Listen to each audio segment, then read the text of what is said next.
السلام علیکم ورحمت الله وبرکاتو. درنو هیوادوالو، د روژې په لومړیو کې چې کوم با احساسه ورور د څلوېښتو کورنیو لپاره مرستې رالېږلې وې، له هغې څخه مو څو ورځې مخکې شلو یتیمو کورنیو ته یوه د خوراکي موادو بسته چې 50 کیلو اوړه، 20 کیلو وریژې، 15 لیتره غوړي، 3.5 کیلو لوبیا، 3.5 کیلو بوره او 2 کیلو خرما شامله وه او هرې کورنۍ ته مو 1000 افغانۍ نقدې ورکړې. دا ځل مو هم د تیر په شان شلو یتیمو کورنیو ته د خوراکي موادو د بستې ترڅنګ هرې کورنۍ ته 1000 افغانۍ نقدې ورکړې. خو په دې شلو برخو کې 10 برخې له همغو 40 برخو څخه وې او 10 نورې برخې چې 80,000 افغانۍ وې څو ورځې مخکې له عربي متحده امارات څخه یو با احساسه ورور رالېږلې وې. د مخکینیو 40 برخو څخه تر دې مهاله 10 برخې ویشل شوې او پاتې 10 برخې مو یې یوې بلې کلیوالې سیمې ته ولېږلې چې ژر به هلته هم تر یتیمو کورنیو ورسول شي. الله تعالی دې د مرسته کوونکو مرستې قبولې کړي. درنو هیوادوالو، که غواړئ چې صدقات، زکات، سرسایه او نورې مرستې مو د کلي خیریه بنسټ له لارې د رښتینو مستحقو کورنیو ورسول شي، سکرین باندې زموږ د واتساپ او موبایل شمیرې ښکاري. کولی شئ له موږ سره اړیکې ونیسئ. څه نومېږې؟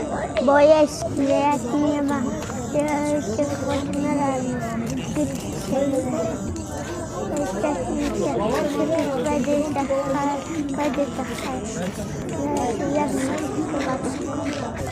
موږ ته 6,000 کمک ورسېدلو او د کور مشر زه یم او هغه د خیر دی چې موږ ته دا کمک کړی او نور دې موږ ته وکړو خیر دی. 3 کاله کېږي چې پلار مو زه چې ته د کلي یم زما سره د کمک اوس خیر ایسې زموږ ډېر کور کې مشکلات دي. زه کور مشر یم. زه زموږ کور کې 15 لکه قرضه ده چې کور مشر یم. خیر چې د کمک شرط موږ کېږي په آینده کې هم غواړو چې موږ د کمک وشي. 6,000 مواد او 1000 روپۍ نغد یې راکړل چې وایس نه مشر یم دی که هغه پیسې قرضونه دي راباندې او هغه ډېر شیان هم دي راباندې خیر شي. 6,000 خوراکي مواد کمک وشي، 1000 روپۍ نقد یې راکړل. د ما یو پلار و چې 11 کاله مخکې مړ شو. بیا مې مور یوه کاکا وکړله. له 2 وروران موږ د خپله بڼه پاتې شو. بیا مې مور چې کاکا وکړله 3 ګونګیان ترې پاتې شول. یوه لور وړه ترې پاتې ده. هغه هم معلومه نه ده چې دا ګونګۍ ده که جوړه ده نه ده. د موږ کور کې وضعیت ډېر خراب دی. پلار او کاکا مې د جلګې په بر سر کې په ګچ کې د ګچ په معدن کې کار کړ. هغه دواړه هلته مړ شول.